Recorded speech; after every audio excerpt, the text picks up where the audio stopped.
retrouver donc ce soir pour cette deuxième partie. Et visiblement, avec le travail que j'ai commencé sur ces éléments, je pense qu'on y passera quelques réunions, mais je crois qu'on est tous contents de le faire, j'espère en tout cas. Bon, ça me rassure. On va pouvoir continuer.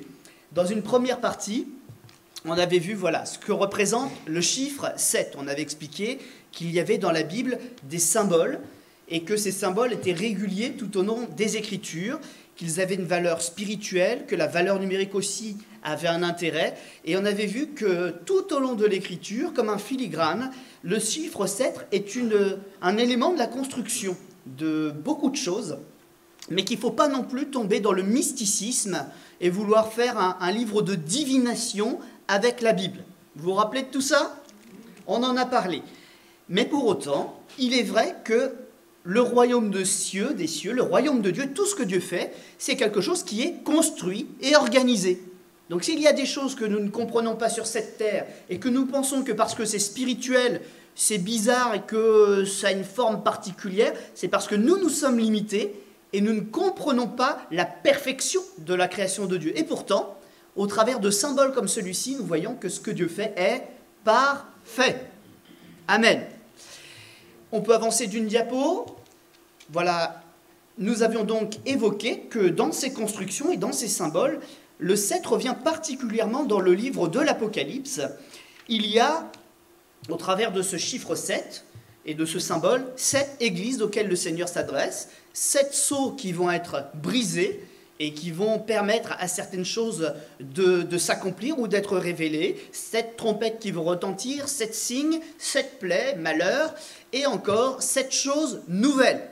Et dans la première partie, nous avions évoqué succinctement, elles sont d'ailleurs affichées sur l'église, sur la diapositive, qu'il y a 7 églises, nous en avions parlé, parce que c'est un sujet que finalement dans les églises c'est prêché assez souvent. Je pense que c'est d'ailleurs assez accessible comme texte, puisqu'on peut lire les choses et on les comprend très bien. Je pense que c'est un peu une prédication d'introduction dans le livre de l'Apocalypse d'ailleurs. Et nous avions aussi pris la sécurité de parler de choses faciles à comprendre, 7 nouvelles choses dont le Seigneur nous parle, qui sont à venir et qui doivent être pour nous un sujet d'espérance et de fortification pour notre foi.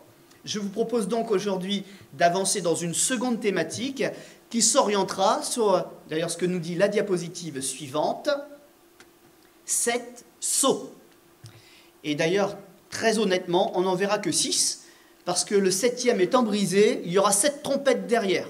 Donc, on fera la transition pour la prochaine réunion. Aujourd'hui, sur les 7 sceaux, nous en verrons 6. En tout cas, comme les fois précédentes, au moins les principes et la raison d'être de cette image et ce qu'elle tend à nous expliquer. Nous ouvrons donc la parole de Dieu pour faire une lecture dans le livre de l'Apocalypse, chapitre 5. Et nous pourrons peut-être aussi déborder un tout petit peu sur des éléments du chapitre 6 ensuite. Livre de l'Apocalypse, chapitre 5, verset 1er. Puis je vis dans la main droite de celui qui était assis sur le trône un livre écrit en dedans et en dehors, scellé de 7 sceaux. Et je vis un ange puissant qui criait d'une voix forte: qui est digne d'ouvrir le livre et d'en rompre les sceaux? Et personne dans le ciel, ni sur la terre, ni sous la terre, ne put ouvrir le livre, ni le regarder. Et je pleurais beaucoup, de ce que personne ne fut trouvé digne d'ouvrir le livre, ni de le regarder. Et l'un des vieillards me dit: ne pleure point, voici, le lion de la tribu de Juda, le rejeton de David, a vaincu pour ouvrir le livre et ses 7 sceaux. Et je vis, au milieu du trône et des 4 êtres vivants et au milieu des vieillards, un agneau qui était là comme immolé. Il avait 7 cornes et 7 yeux, et qui sont les 7 esprits de Dieu envoyés par toute la terre. Il vint et il prit le livre de sa main droite, de la main droite de celui qui était assis sur le trône. Quand il eut pris le livre, les 4 êtres vivants et les 24 vieillards se prosternèrent devant l'agneau, tenant chacun une harpe et des coupes d'or remplies de parfums qui sont les prières des saints. Et ils chantaient un cantique nouveau en disant: Tu es digne, de prendre le livre et d'en ouvrir les sceaux, car tu as été immolé et tu as racheté pour Dieu par ton sang des hommes de toute tribu, de toute langue, de tout peuple et de toute nation. Tu as fait d'eux un royaume et des sacrificateurs pour notre Dieu. Et ils régneront sur la terre. Je regardais, et j'entendis la voix de beaucoup d'anges autour du trône et des êtres vivants et des vieillards, et leur nombre était des myriades de myriades et des milliers de milliers. Ils disaient d'une voix forte, l'agneau qui a été immolé est digne de recevoir la puissance, la richesse, la sagesse, la force, l'honneur, la gloire et la louange. Et toutes les créatures qui sont dans le ciel, sur la terre et sous la terre, sur la mer, et tout ce qui s'y trouve, je les entendis qui disaient à celui qui est assis sur le trône et à l'agneau, soit la louange, l'honneur, la gloire et la force au siècle des siècles. Et les 4 êtres vivants disaient Amen. Et les vieillards se prosternèrent et adorèrent. Je regardais quand l'agneau ouvrit un des 7 sceaux, et j'entendis l'un des 4 êtres vivants qui disait comme d'une voix de tonnerre, Viens. Je regardais, et voici, il parut un cheval blanc. Celui qui le montait avait un arc. Une couronne lui fut donnée, et il partit en vainqueur et pour vaincre. Quand il ouvrit le second sceau, j'entendis un second être vivant qui disait « Viens !» Et il sortit un autre cheval roux. Celui qui le montait reçut le pouvoir d'enlever la paix de la terre, afin que les hommes s'égorgeassent les uns les autres, et une grande épée lui fut donnée. Quand il ouvrit le 3e sceau, j'entendis le 3e être vivant qui disait « Viens !» Et je regardais, et voici, parut un cheval noir. Celui qui le montait tenait une balance dans sa main.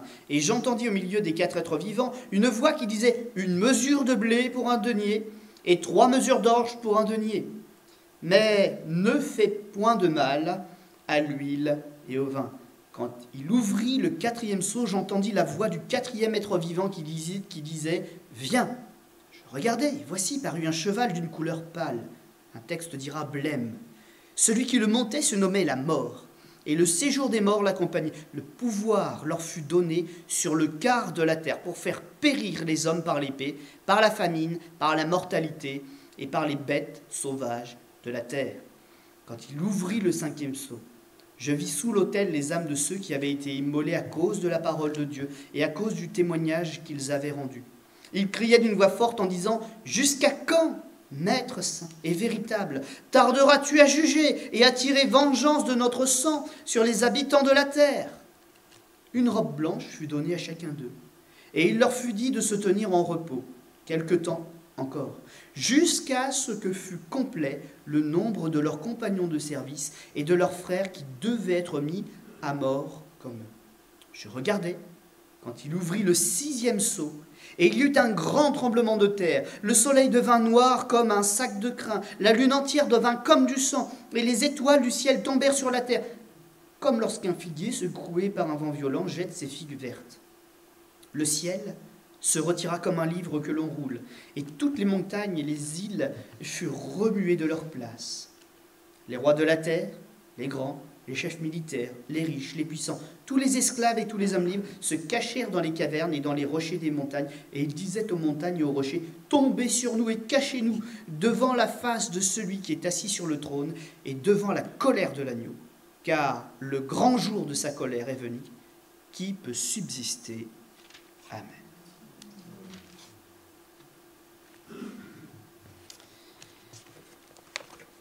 Les 7 sceaux. Nous avons là, au début de cette vision,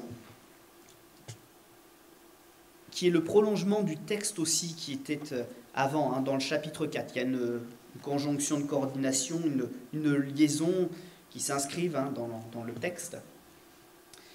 Les éléments sont liés.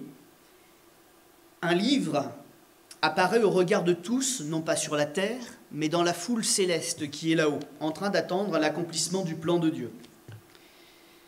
Ce livre apparaît, et c'est vrai qu'il est assez mystérieux. Est-ce que c'est un livre de jugement? Est-ce que c'est un livre qui contient les œuvres des hommes? Est-ce que c'est un livre qui nous parle d'autre chose? Est-ce qu'on n'a pas des indices dans le texte? Ou éventuellement même dans l'histoire qui nous permettrait de comprendre un peu mieux ce qu'est ce livre scellé de 7 sceaux. La première chose qui nous est dit à propos de ce livre, qui est au centre de l'intérêt au début de la vision, c'est qu'il est extrêmement important, mais en même temps il y a un problème. Il est là, au regard de tous, mais personne n'est capable de l'ouvrir, personne n'en est digne, et donc du coup personne ne peut non plus découvrir le contenu extraordinaire qu'est le sien. C'est un livre qui est scellé, et non pas par la marque d'un homme, mais par la marque du divin. Il est inviolable. Personne ne peut supplanter l'autorité qui l'a scellé, qui l'a fermé. Et il est gardé pour le jour, ou les jours plus exactement, de grands témoignages, où ces sceaux seront rompus, comme nous l'avons lu, les uns après les autres, pour laisser apparaître la connaissance des mystères et l'accomplissement des paroles qui y sont scellées. Tous essayent de l'ouvrir, personne n'en est digne. Et il y a quand même une chose qui est notée, c'est que tous les êtres dans tous les lieux, ou dans tous les plans d'existence plus exactement, ont le droit d'essayer quelque part, puisqu'il n'est trouvé personne qui en soit digne. Dans le ciel, même le meilleur des anges, même l'archange de l'Écriture ne peut pas l'ouvrir. Sur la terre, personne n'en est digne. Et sous la terre, ça veut dire quoi? Si on parle du ciel, si on parle de la terre, c'est même chez les démons. Personne n'a la force pour briser le sceau, même chez les puissants des ténèbres. Ils sont soumis à la volonté divine et doivent attendre que le Seigneur donne le signal de l'ouverture de ces choses, de ces révélations. Le mot « digne » qui est utilisé est à prendre dans le sens de celui qui, on ne va pas utiliser le mot « mérite », mais celui qui a remporté le droit de le faire, plus exactement la dignité devant Dieu. Et aussi, ce même mot, dans sa racine, il y a 2 adjectifs qui sont utilisés l'un pour l'autre tout au long des Écritures. On pourrait même dire celui qui serait capable de briser ce sceau. Un sceau dressé par Dieu. Donc finalement, le seul qui peut briser le sceau, c'est l'égal de Dieu. Il n'y a que Dieu qui peut le faire lui-même. Et s'avance celui qui va permettre à Jean de sécher ses larmes lorsqu'il découvre cette vision, qu'il est triste et qu'il est apeuré. Vous savez, Jean, contrairement à ce que le pense, il n'est pas triste de ne pas découvrir le contenu. Il est triste de voir que personne n'est capable d'ouvrir ce livre. Il se dit, avec qui va s'accomplir la volonté de Dieu? Est-ce que l'histoire va s'arrêter là? Est-ce que personne n'est digne? Est-ce qu'on est tous condamnés? Est-ce que personne ne saura jamais le mystère? Mais l'un des 24 vieillards, l'un des 24 témoins que l'on pourrait interpréter, alors donc c'est une interprétation, 12 témoins peut-être de l'Ancienne Alliance, et 12 témoins, apôtres, on dirait plutôt cela, dans la Nouvelle Alliance, pour que les deux alliances et leurs 12 témoins. Vous vous rappelez de ce que signifie le chiffre 12? On l'a dit il n'y a pas longtemps. C'est le chiffre du témoignage. 12 témoins pour l'Ancienne Alliance, 12 témoins pour la Nouvelle. Et l'un des 24 va vers Jean et il dit, mais sèche tes larmes. Il y en a quand même un qui est digne de recevoir la louange et l'adoration. C'est celui qui a vaincu. Alors se pose une autre question, qu'est-ce qu'il a vaincu? Eh bien, il a vaincu le péché qui empêchait au plan de Dieu d'aller jusqu'au bout. Il a été vainqueur sur le péché et donc il est devenu vainqueur sur la mort. Il s'avance comme le lion de Juda, c'est-à-dire le roi légitime promis sur le trône de David, rejeton de David, descendant officiel, légitime, ayant le droit de monter sur le trône du grand roi. Il est capable d'ouvrir ses sceaux. Et de quoi a-t-il été capable? Qu'est-ce qui le rend digne d'ouvrir ses sceaux? Quelle victoire a-t-il remporté? Eh bien déjà, je viens de le dire, au moins l'un des éléments. On pourrait relever finalement 3 éléments et les synthétiser dans une réponse simple. Premier élément de sa victoire, il est le seul à avoir pu mourir en rançon pour le péché. Aucune autre offrande n'a été agréée par Dieu, sinon la mort précieuse de Jésus-Christ. La deuxième chose qu'il a été capable de faire, c'est de racheter en son nom tous les hommes qui sont venus à la croix et qui ont demandé pardon à Dieu. Et le troisième point qu'il a été le seul à pouvoir accomplir, c'est que non seulement il a été notre rançon, non seulement Dieu a attesté que ceux qui passent par lui, par son sang et par son sacrifice, sont des rachetés, que le pardon leur est accordé, mais encore, il les a emmenés plus loin que le rachat. Il les a établis et il a fait d'eux un royaume et des sacrificateurs pour leur Dieu éternel. Il les a changés pour les rendre compatibles pour toujours avec l'Éternel, pour qu'ils restent dans la présence de Dieu, qu'ils le servent et qu'ils n'aient plus à quitter cette présence. Il les a rendus semblables à lui. Mystère de la grâce, puissance de Dieu incarnée en Jésus-Christ. Il a été digne, il a démontré sa capacité, non pas à parler de Dieu, mais à accomplir la volonté de Dieu. Il est plus que le roi, il est le vainqueur, le champion de Dieu, le seul à avoir accompli sa volonté pour nous permettre d'entrer dans sa victoire. Et je disais qu'on pouvait résumer ces choses, c'est que la rédemption, l'homme qui était tombé si bas, relevé, la rédemption de l'homme a été totalement accomplie en Jésus. Voilà sa victoire. Et en allant jusqu'au bout, je dirais aussi, il n'y a pas que la victoire dans ce sens-là, elle est dans l'autre sens aussi. Ce champion de Dieu, ce grand vainqueur, ce combattant sans égal, il a aussi pris tous les ennemis de Dieu et il les a assujettis à l'obéissance de Dieu. Et ces sceaux sont une preuve, puisque tous ceux qui se croyaient forts n'ont pas pu rompre les sceaux. Lui seul a été capable de le faire. Tous les ennemis sont soumis à la volonté, à l'obéissance de Dieu.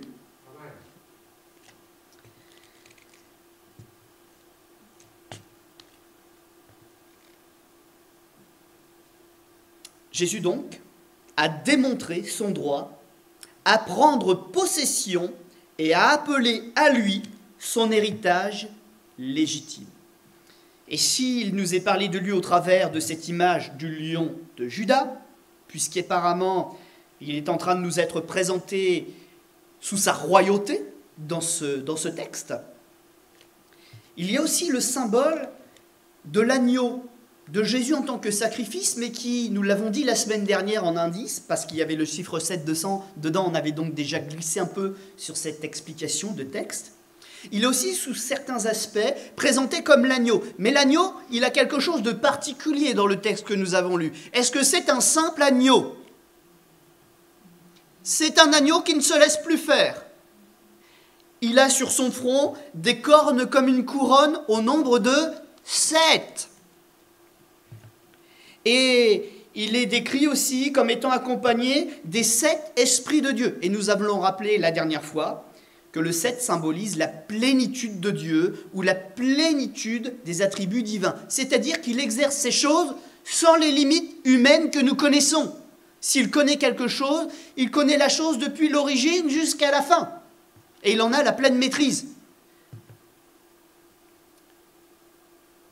Les 7 esprits représentent donc l'omniscience, l'omniprésence, l'omnipotence de Jésus, de l'agneau. Et les 7 cornes, les cornes nous rappellent la puissance. Il est le tout-puissant. Si on voulait sortir du symbole, on pourrait très bien traduire le texte biblique comme cela, en disant « Il est le tout-puissant et il est celui aux attributs divins inégalables. » La plénitude de la puissance repose sur ses épaules. Et nous pouvons l'associer à un autre texte que nous connaissons bien. « Tout pouvoir dans le ciel et sur la terre lui ont été donnés. »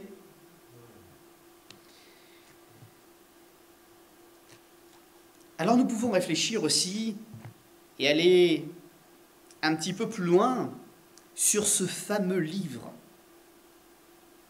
Ce fameux livre, et vous savez comme moi que bien souvent les symboles bibliques sont là, mais ils sont aussi empreints de la culture dans laquelle les prophètes étaient pour expliquer les choses à leurs contemporains. Vous savez que souvent c'est comme ça que le Seigneur fonctionne. Au temps de Babylone, il a parlé avec des symboles babyloniens, et au temps de l'Empire romain, il va avoir certainement parlé avec les symboles ou les choses que les gens vivant sous l'occupation romaine connaissaient. Vous vous rappelez de la description de l'armure du croyant dans les Écritures? C'est l'armure romaine, en fait, si on prend les symboles. Bien de la même manière, Jean, qui est en plein sous l'occupation romaine, certainement qu'il utilise des symboles compréhensibles par la majorité. Et quand on nous parle de ce rouleau accompagné de 7 sceaux, écrits sur l'intérieur et sur l'extérieur, certainement que c'était des choses qui se faisaient à l'époque, dans l'administration tout simplement. Et l'explication du détail n'avons peut-être pas si loin que ça à aller chercher. À l'époque de Jean, y avait-il des documents qui se présentaient sous cette forme? Et la réponse est oui. 2 grands types de documents étaient présentés sous cette forme. Il s'agissait des testaments et il s'agissait des contrats. Parlant des testaments, ils devaient être scellés de ces 7 sceaux et ouverts uniquement après la mort de celui qui avait couché sa volonté dessus, celui que l'on appelle un testateur.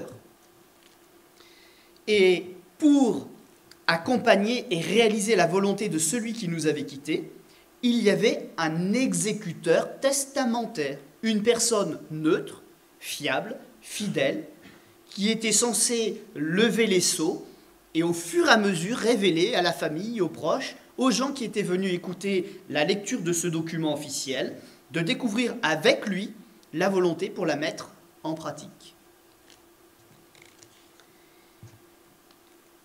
Dans la même pensée, il y avait les contrats qui étaient présentés de cette manière-là. Alors vous avez des commentateurs qui vont vous dire « Bah oui, la Bible, et depuis longtemps, on sait que c'est un peu un testament finalement. Quand il y a la mort d'une personne, son héritage revient à ses héritiers. Et nous, c'est ce que nous sommes. Christ est mort, et par sa mort, nous avons la vie. Le testament de la nouvelle alliance, pour nous, il est là. Il est dans son sang, il est dans sa mort. Et bien plus encore dans sa résurrection. Et nous sommes co-héritiers avec Christ de toutes ses richesses. Nous sommes même appelés à régner avec lui. La notion de testament se grave très bien dessus. La notion de contrat, même si certains la défendent, je trouve qu'elle se greffe un peu moins bien dessus. Et je pense que vous serez assez rapidement d'accord avec moi, en tout cas dans le même doute par rapport à cette interprétation. Parce que pour moi, quand on sert le Seigneur, quand on découvre le Seigneur, le contrat, il est clair. Il n'est pas scellé, il n'est pas voilé. Nous sommes dans une alliance, donc pour nous, les alliances, les éléments du contrat sont clairs. On sait ce qu'est le péché, on sait ce que le Seigneur veut pour nous, on sait ce qu'il ne veut pas pour nous, on sait quelles sont ses promesses, quel est notre héritage. Il ne veut pas que sur ces choses on soit dans l'ignorance. Donc pour moi, le contrat, il est déjà dévoilé. Je ne pense pas qu'on soit dans la notion du contrat. Et puis, en farfouillant encore, même si la première interprétation du testament me plaît bien, je vous ai enseigné des règles, il faut que je me les applique aussi. Et j'ai dû creuser un petit peu parce que moi j'étais plutôt sur la première, mais je n'étais pas satisfait. Parce qu'au final, concrètement, vous l'avez lu avec moi, quand les sceaux sont levés, est-ce qu'on me dit « David, tu es gentil, David, tu es beau, David entre dans le ciel » ? C'est pas ça qui est écrit. Un cavalier pour semer la destruction sur la terre, et un sceau, et le deuxième, un deuxième, et ainsi de suite. J'ai dit non, ça colle pas trop à ça en fait. Ça peut être quand même l'accomplissement des volontés de Dieu, au sens où Christ est mort, et puis qu'il y a le problème de la justice et du diable à régler. Mais ça ne me concerne pas tellement au niveau de l'alliance, donc c'est pas ça non plus. Et avec cette ouverture progressive, je me dis que le Seigneur essaye aussi de réveiller des consciences, vous voyez. Donc ce livre, il ne concerne pas ceux qui sont sauvés, qui attendent le plan de Dieu au ciel, Il concerne ceux qui sont restés sur la terre et qui sont dans la rébellion, ceux qui ne sont pas partis, ceux qui ont besoin d'être secoués et ceux qui ont renié la grâce de Dieu, telle que nous la connaissons aujourd'hui, pour être exposés au châtiment. Alors ce livre, il est écrit des deux côtés,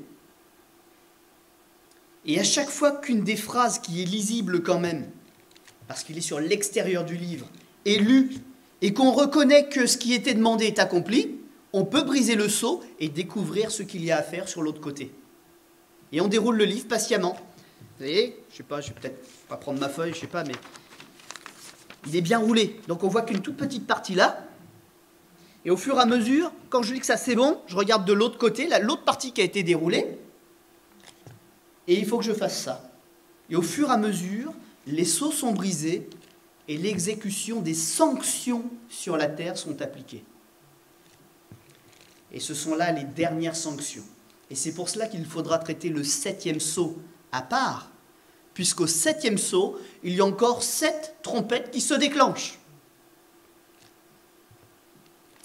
Et j'ai découvert un autre type de document qui fonctionne sur ce principe.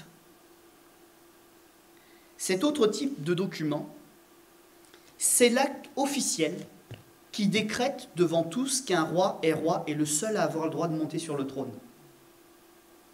C'est en fait ça. Jésus découvre l'étendue de sa mission en tant que roi.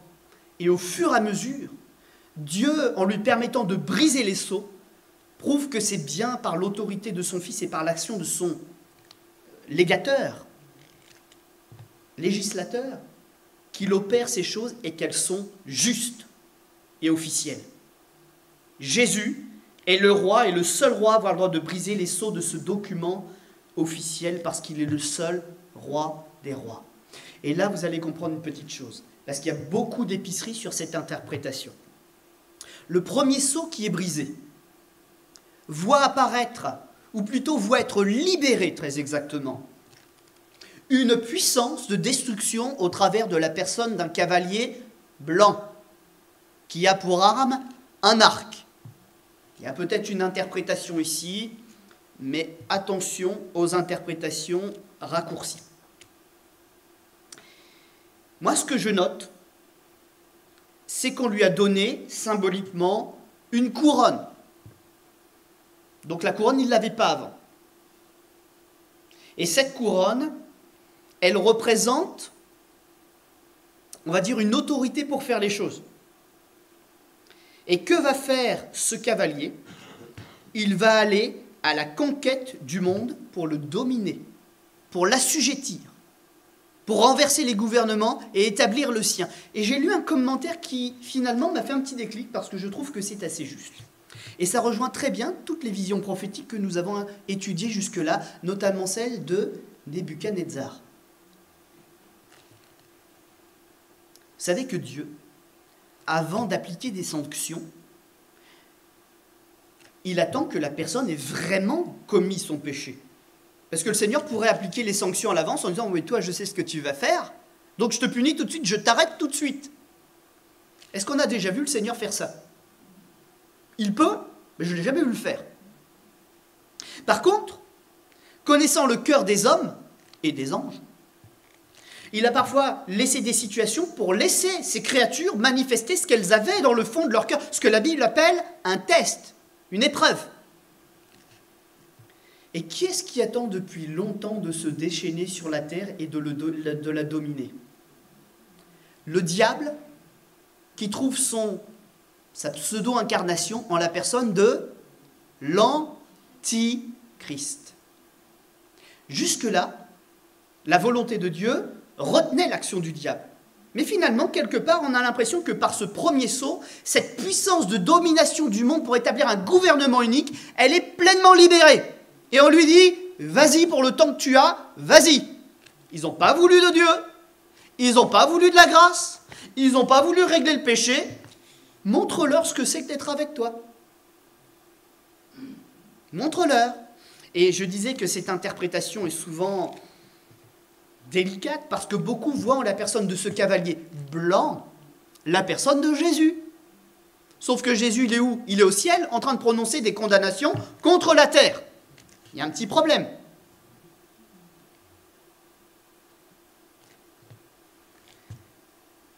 Un cavalier blanc, est-ce qui souvent trompera les hommes? C'est l'apparence. Un cavalier blanc, ah ça c'est le prince charmant qui vient nous chercher ça. Qu'est-ce qu'il nous veut comme bien? Oui mais c'est pas le vrai, c'est l'imitation, c'est l'antichrist.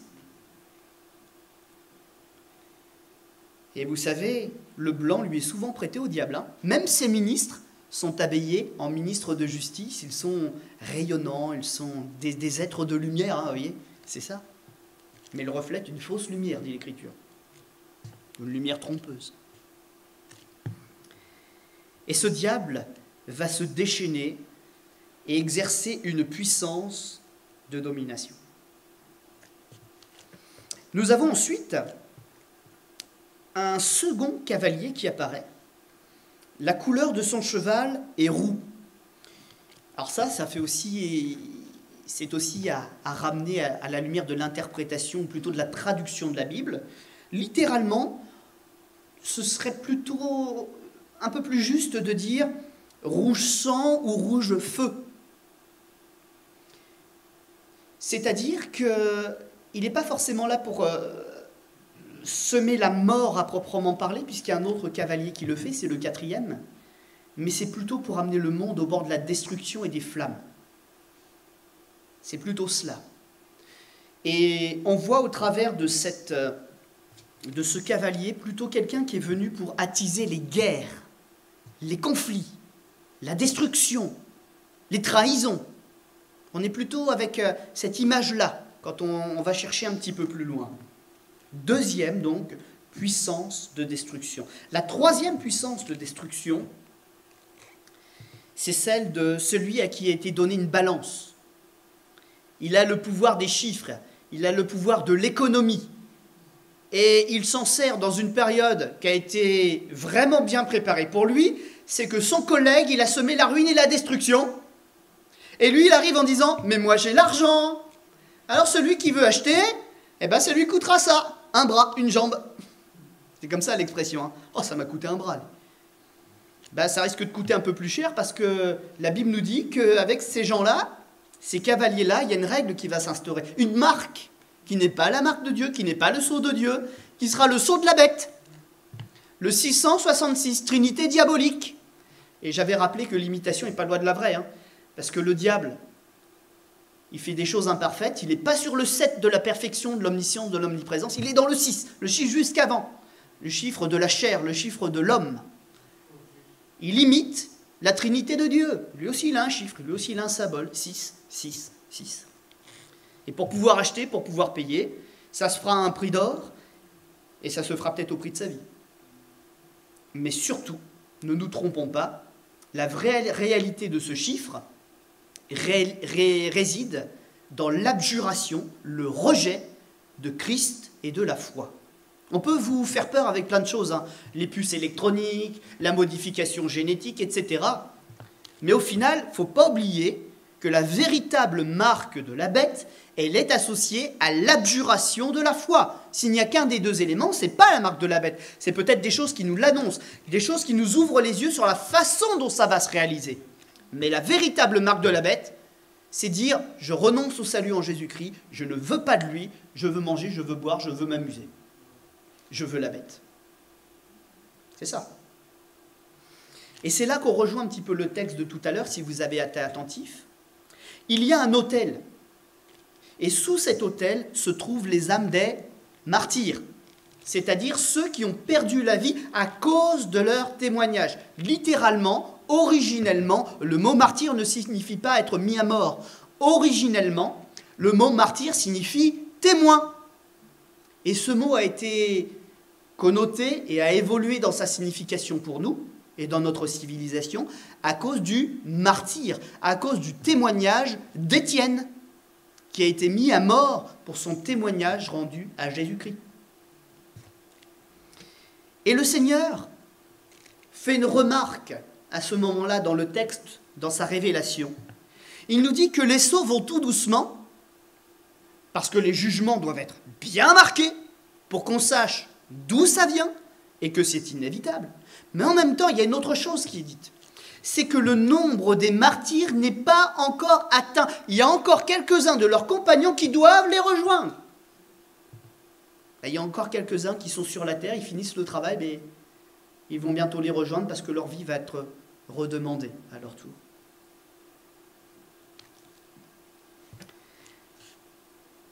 Famine, etc. C'est ce qu'apporte le cavalier noir. Et puis il y en a un dernier.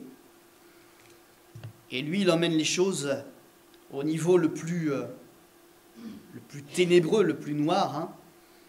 la peste et la mort. Parce qu'après tous les ravages des premiers, eh bien celui-ci va venir même pour régner sur la terre. C'est pour ça que souvent, et ça revient aussi, vous savez, dans les films, etc., les expressions ne sont pas neutres, hein, elles viennent de quelque part. Quand on parle du règne de la terreur, ce n'est pas simplement ce qui s'est passé en France, hein, c'est avant tout une expression biblique tirée de l'Apocalypse. Alors si je voulais résumer les 4 puissances qui se déchaînent à ce moment-là, la première, c'est la domination. La deuxième, c'est la destruction. La troisième, c'est l'horreur. Et la quatrième, c'est la terreur.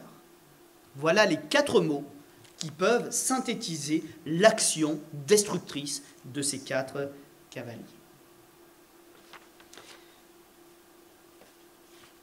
Et puis nous allons pouvoir terminer avec l'explication et des éléments d'interprétation de la Bible qui peuvent nous aider.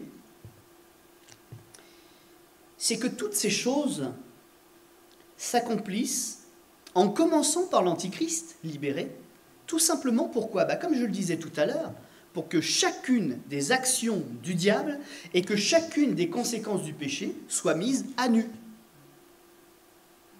Chacune des étapes. Et il y a des commentateurs qui ont trouvé quelque chose, à force d'étudier la parole de Dieu, qui est une évidence en fait. Mais des fois, il faut être d'un ministère d'enseignants pour le trouver, parce que on a besoin de tous les ministères. Hein.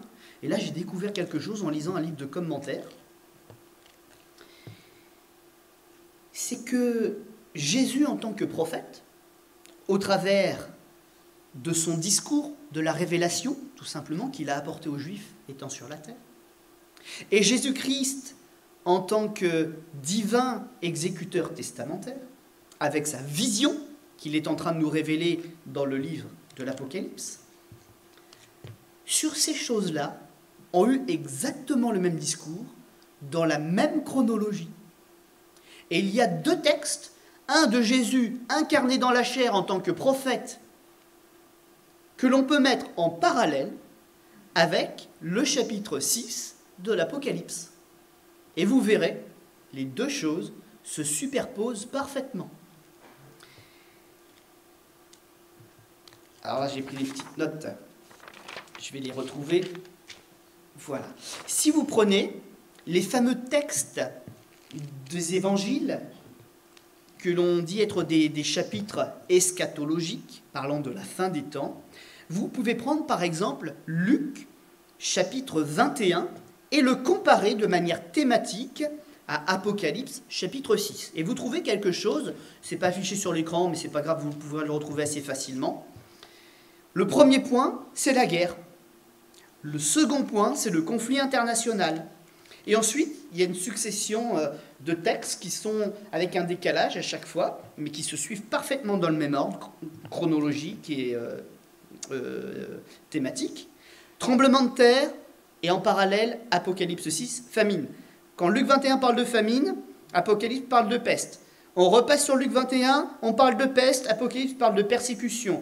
On revient sur Luc 21, persécution, Apocalypse parle de tremblement de terre et de signes dans le ciel. Et ensuite, Luc 21 parle de signes dans le ciel, et ainsi de suite. Les 2 mêmes discours, Jésus incarné dans la chair, Jésus dans la révélation de Jean, un Jésus glorifié, divin, qui se présente comme roi exécuteur testamentaire, les 2 dressent la même prédication, l'un au travers d'un message donné sur la terre à des hommes, et l'autre au travers d'une vision céleste donnée à son prophète. Et nous pouvons aller encore plus loin que ça. Le même parallèle existe avec un autre texte de Jésus, un autre texte eschatologique, Matthieu chapitre 24, comparé là aussi avec Apocalypse chapitre 6. Et là, vous avez vraiment une très très grande convergence et précision entre les termes et les déroulements utilisés. On n'est plus juste sur des mots qui coïncident ou sur des thématiques qui coïncident. Le détail de l'accomplissement est vraiment le même. Voilà, vous entendrez parler de guerre et de menaces de guerre. Attention, ne vous laissez pas troubler par ces nouvelles, car cela doit arriver et ce ne sera pas encore la fin. Ça commence comme ça. Le premier saut, il nous dit « Et je vis un cheval blanc avec son cavalier qui était armé d'un arc. Une couronne lui fut donnée pour partir. Et il partit en vainqueur et pour vainqueur. Il est venu pour faire la guerre. » Et ainsi de suite. Toutes les thématiques se suivent dans cet ordre-là jusqu'à l'approche du 6e saut. Et le 6e saut, donc vous avez par exemple, donc, si je peux vous donner un autre élément supplémentaire, une autre parallèle, Matthieu 24, Apocalypse 6, le 6e saut. Vous avez par exemple le verset 29 de Matthieu et le verset 30. Verset 29 dit ceci: « Immédiatement après ces jours de détresse, le soleil s'obscurcira, la lune perdra de sa clarté, les étoiles tomberont du ciel, les puissances célestes seront ébranlées. » Verset 30, « C'est alors que le signe du Fils de l'homme apparaîtra dans le ciel, alors tous les peuples de la terre se lamenteront, et ils verront le Fils de l'homme venir sur les nuées du ciel avec beaucoup de puissance et de gloire. » On passe sur Apocalypse 6, 6e saut, verset 12. « Puis le ciel devint noir, comme une toile de sac, la lune tout entière devint rouge comme du sang, les étoiles du ciel s'abattirent sur la terre, comme font les fruits verts d'un figuier de vent. Le ciel se retira comme un parchemin que l'on déroule, et toutes les montagnes et toutes les îles furent enlevées de leur place. » Les fameux signes célestes ou signes cosmiques. Voilà donc les convergences et les textes que vous pourrez à la maison remettre en parallèle pour aller approfondir ce texte et cette compréhension du Saint-Nom.